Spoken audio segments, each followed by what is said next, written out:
Listen to this episode if you want to build demand and stay relevant and not become a brand that people forget about. I am so excited for this episode. You know that I love these case study episodes, and we are going to dive deep into brands that were great that actually fell off the face of the earth because of certain mistakes that they made. Some of the biggest brands in the world fail, and it's not because they were bad or they had a bad product. It's because they stopped evolving. And if you're not paying attention, this can actually happen a lot faster than you think. We live in a trendy world. And if you have a business that has ingredients that are trendy in skincare, that have any clothes style that is trendy, interior design, decor, everything has trends. And what ends up happening is it's not just trends, it's market demand, it's current consumer behavior, how people are caring about things. A lot has changed in the last 5 to 10 years in consumer behavior. If we go and we look at COVID, it absolutely changed the way that people bought.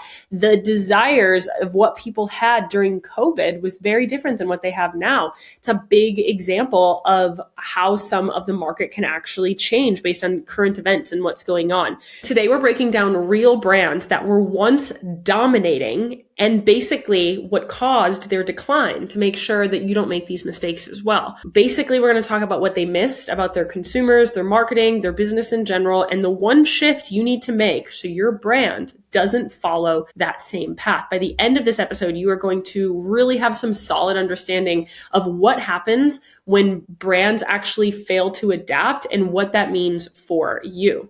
We're going to take 10 quick seconds before I dive in just to introduce myself. My name is Madison Page. I am the host of the Business Growth Podcast, and I work with product-based businesses to help them build a ride or die community around their brands so they have endless demand. So your business continues to build and it never falls off. That's what the key is here. And today we're doing a case study episode of brands that stopped evolving and they ultimately paid for it.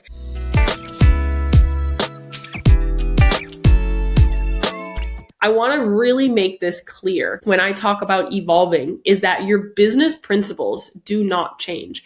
I studied marketing in college a decade ago, and those strategies are still the things that I am using today in business. What changes is the market. What changes is consumer behavior. What changes is the demand for different types of product. And so you as a founder has to adapt your marketing, your messaging every once in a while just to adapt for where the market is.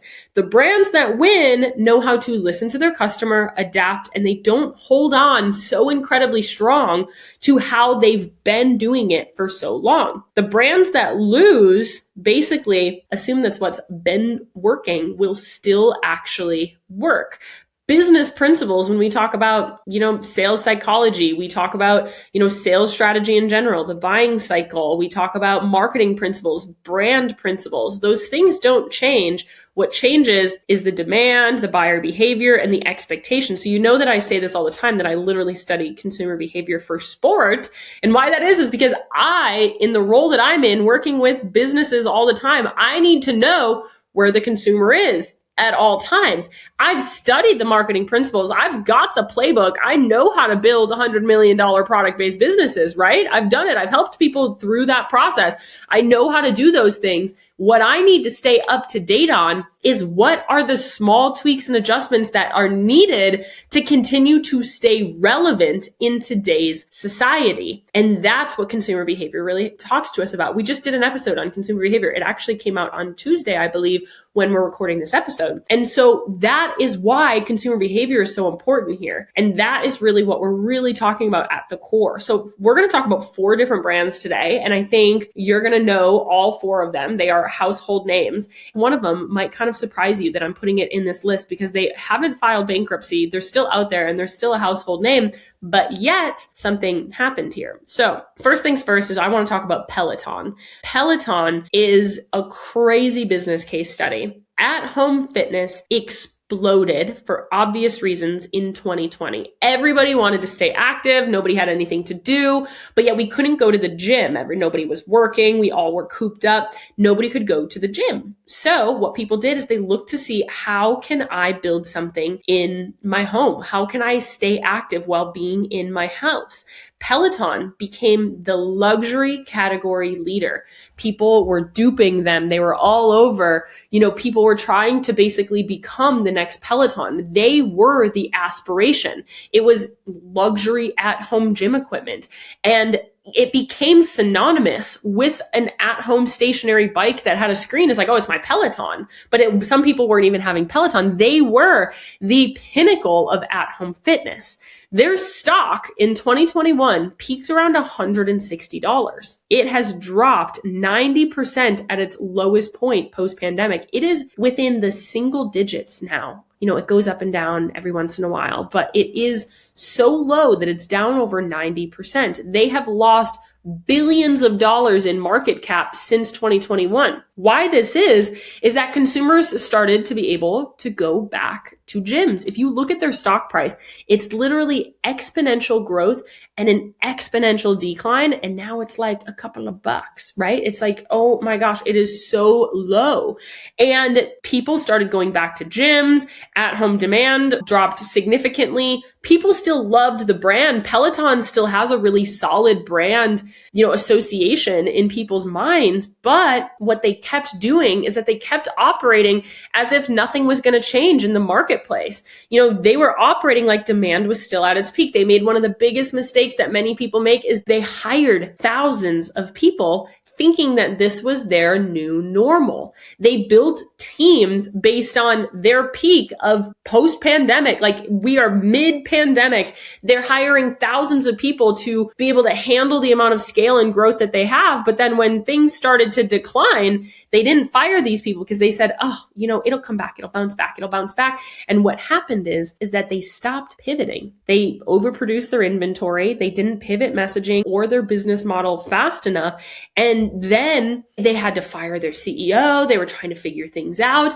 And now we're in 2024 and they decided to, miraculously, looks like people don't want Pelotons anymore. I'm going to shift into being a software company. And they launched an app. You can bring it into your gym. You can use any bike for it. And that is where they made their mistake. They adapted, but they waited too long to adapt to see if this demand was going to pick back up. But if we looked at consumer behavior, we knew from pre-pandemic that this was going to be different.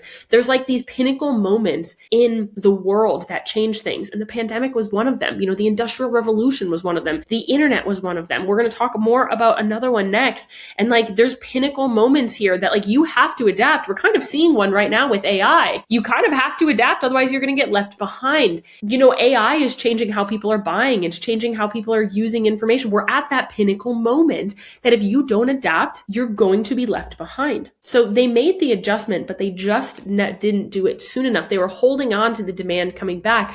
Now their main product is actually just like a $7.99 a month app. Yes, they still have their products, but what they did is they expanded their product line. They said, everybody that could afford a Peloton must have already owned one. Let's adjust. Let's do more weights. Let's do all of these other things. Let's do yoga classes. They were adapting in the same model, but they had to change their business model. And that was actually what was broken. They built around a moment in history, but they didn't build around evolving demand. What was going on with consumers? They weren't listening to what was actually happening. When this new CEO came in, he looked at the data, which, I love me some data. He looked at the data and said, wow, so many of these people, what they're using this for is like yoga. They're using it for things that don't even require our bike because that's what people wanted. They wanted to be able to use their devices for more than just the bike. So that's one case study. The next one is, it's not shocking, it's Blockbuster. If it's okay, I'm going to interrupt this podcast for 30 quick seconds to let you know about the Founders Cafe. It is my completely free podcast community where you can gain access to bonus resources, gain access to me and free coaching calls, as well as build a network of other business owners just like yourself. Business ownership is a lonely game, and we might as well build community, build a network, and have a space to collaborate. We can bring this conversation and all the other conversations we have on this podcast over into this free podcast community and make this a two-way street. I would love to answer your questions there, connect with you, see you on our next free coaching call. Click the link in the show notes and you'll find the link there.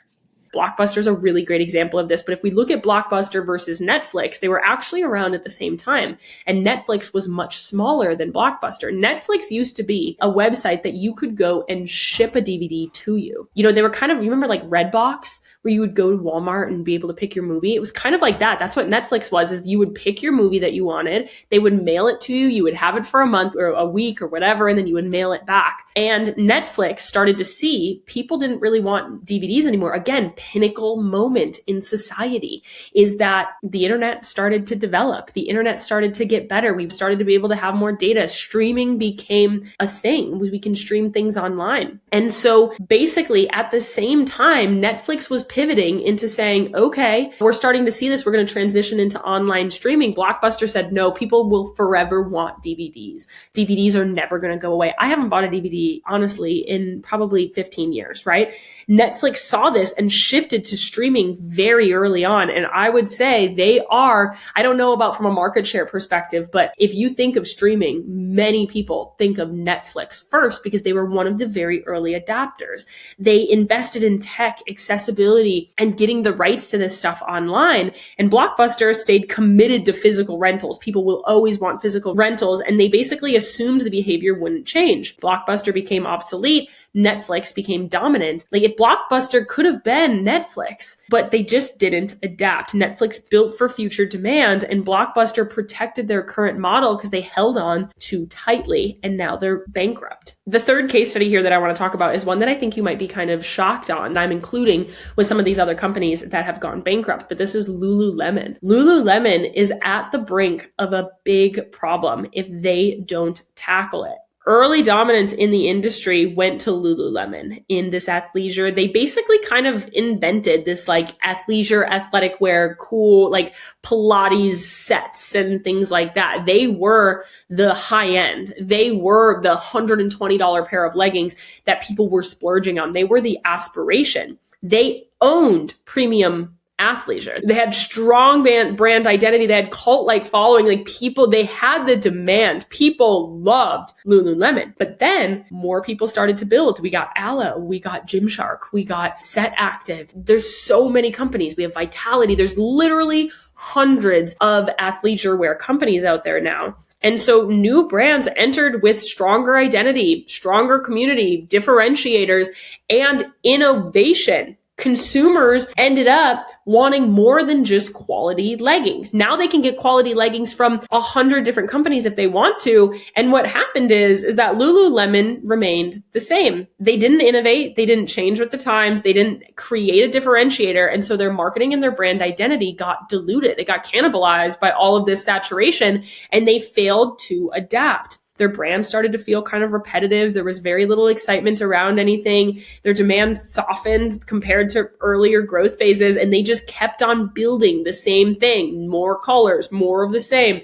These are our hero products. And they kind of just kept on doing this for a long time. And now if you look at some of their new launches, they're trying to do this, but they're really floundering to find their new brand identity. Again, they waited too long. They said, they got comfortable. They got complacent.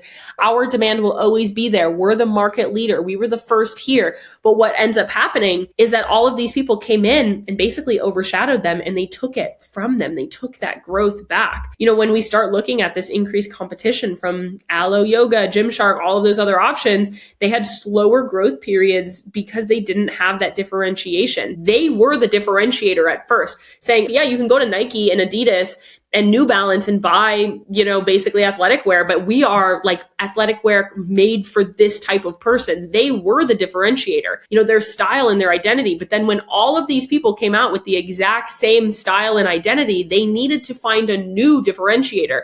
Were you organic? Were you empowering? And they kind of like lost all of that brand identity, and they still to this day don't really know. Last but not least, not going to be one that you're surprised of, but I just want to give you one more example here, is BlackBerry. BlackBerry got cannibalized by Apple and Android because BlackBerry focused on the keyboard. They said people will always want a keyboard.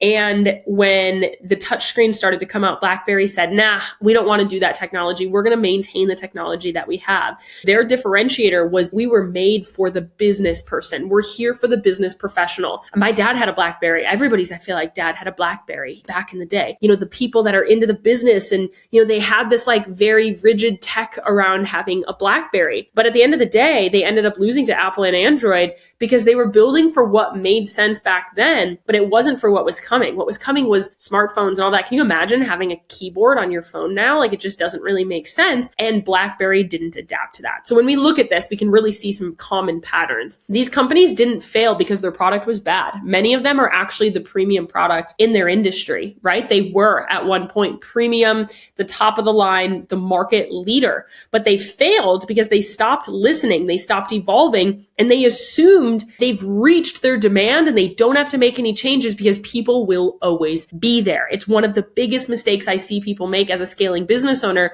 is you can get complacent. These brands got complacent. So no matter the stage of your business, you don't need to be Lululemon or Netflix to be able to really understand this concept or to learn and actually make action right now. No matter the size of your business, this is something that can be helpful for you. I want you to understand that your job is, yes, we need demand, but we need demand with community at the core. Number one, you need demand from community because a community will move with you. A community will adapt with you. A community will stick with you through these moments. But what your goal is here is that you have to continuously adapt to your community. You have to listen. You have to watch closely to what your customer is saying, adapt to the behavior shifts, and not get attached to the current strategy or model of what you have, because you can very easily be cannibalized by everything around you. So what I want you to do is just make sure that you're talking to your customers consistently. Is your product a product that people still actually want?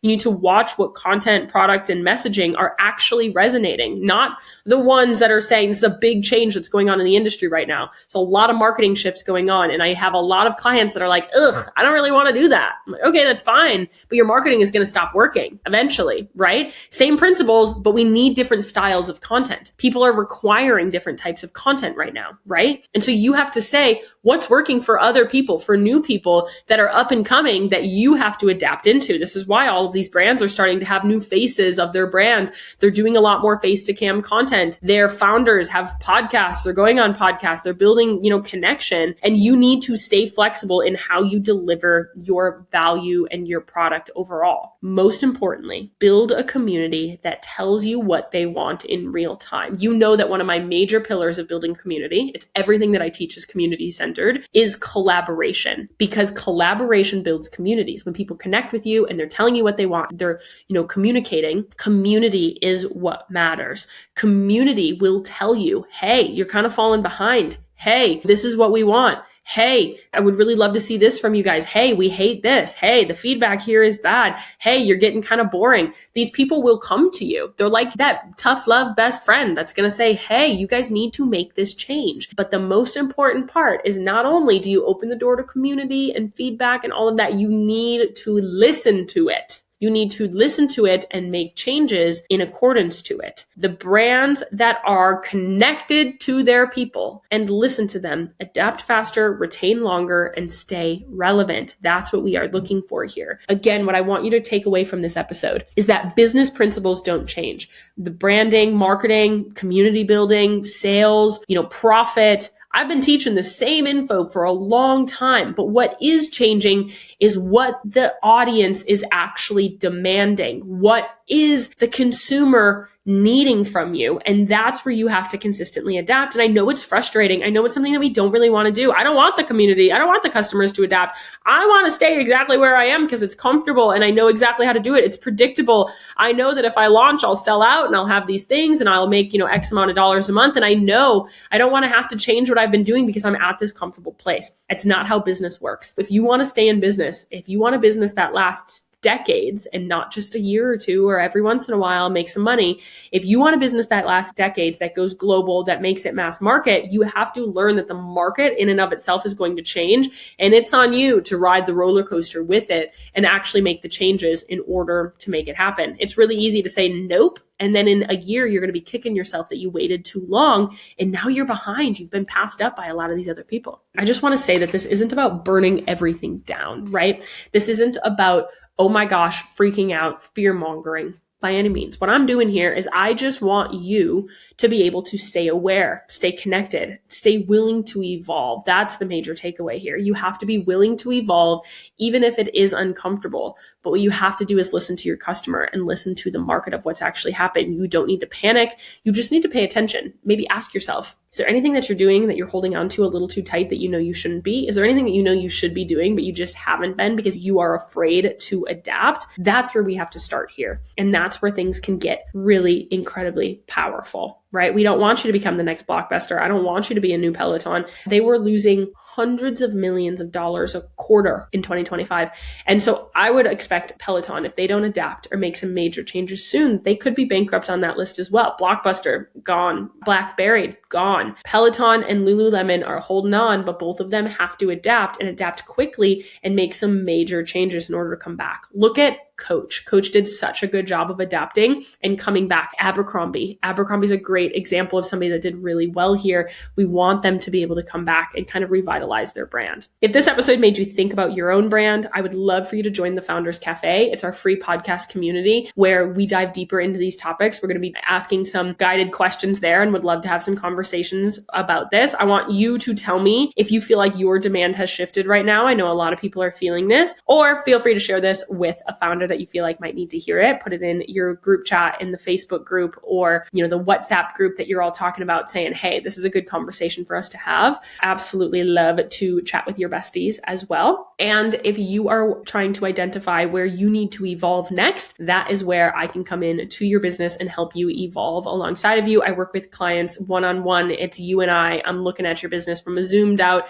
and a zoomed in approach from your business as a whole and all of the details that need to be there. If that's something you're interested in, you can apply in the show notes below as well. As always, I love you. I'm rooting for you. I'm in your corner always. And I will see you in the next episode.